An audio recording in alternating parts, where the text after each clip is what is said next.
Latest Jacob El Mariano, may pa-advise sa mga babae?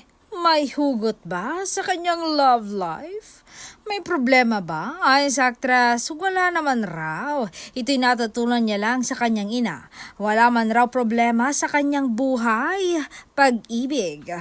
Sabi niya, advice niya sa mga babae, don't marry someone who says, I love you every day.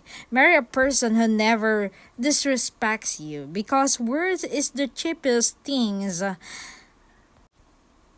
and a relationship. Anyone can say I love you, but very few people know how to prove it. Real love is not flowers. Real love is not sweet message. Real love is respect. The way they talk to you when they're angry, the way they treat you when no one is watching, the way they stay loyal when they have options. So remember this. Love can start a relationship, but respect is what keeps it alive.